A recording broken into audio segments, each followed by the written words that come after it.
One of the most wonderful aspects of human experience is that it defies categorization. The more you learn about others, the more you realize that there are very few, if any, rigid boundaries. If this is true for personality, for behavior, for who and how we love, then it's illogical to hold fast to the notion that gender is immune to this fundamental fact. Life is messy, and it's fun that way. My non-binary aesthetic is a gun. My name is Mikhail. I use they, them, or its pronouns. I am a social activist and or rabble-rouser.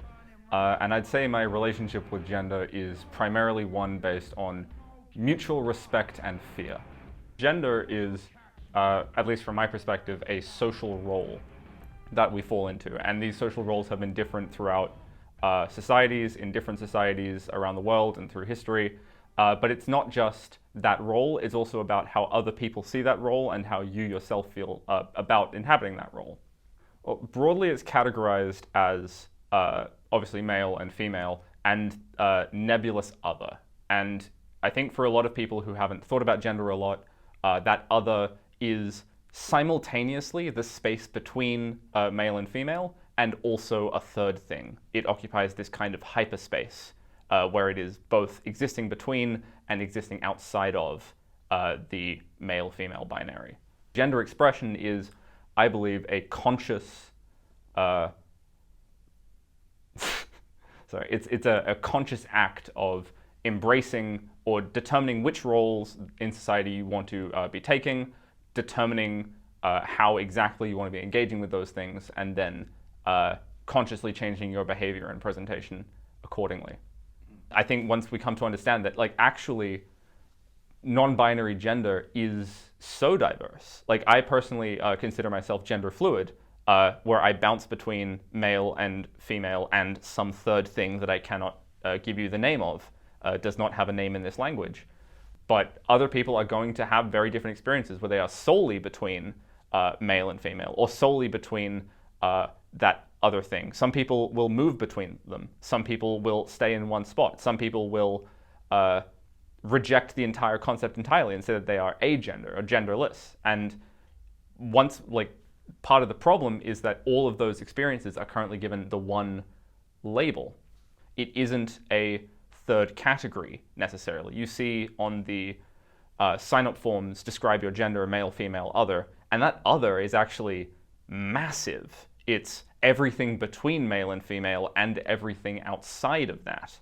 And I'm not saying there should be, a billion different options, but at least, like, fill in your own.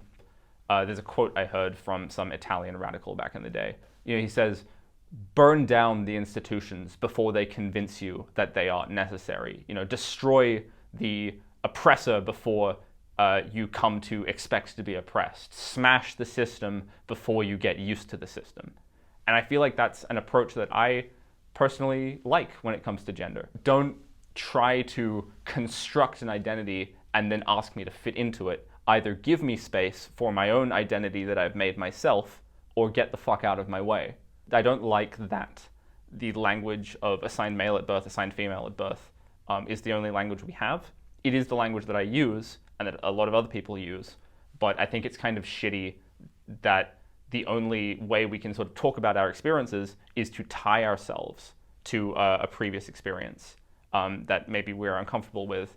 Like, one is just from the basics of, just like sizing and stuff. Like, yeah, there should be gender neutral sizing or gender neutral cuts. Don't describe this cut as female, describe it as something. I think that if we're talking about things like styles and fashions and representations, I personally feel a bit alienated by a lot of that fashion. In my personal experience, the sort of marketized idea of the non-binary person is someone who is quite effeminate or quite feminine, who wears the fluffy frog sweaters and has the pixie cuts and listens to Mitski, or, are you a mother non-binary, or are you a Daft Punk non-binary? I'm a communist. The way that you prove you're a real non-binary person in the eyes of society and in the eyes of the market is that you buy all the clothes and you listen to the music. And if you don't do that stuff. If you prefer different aesthetics or different styles or different art,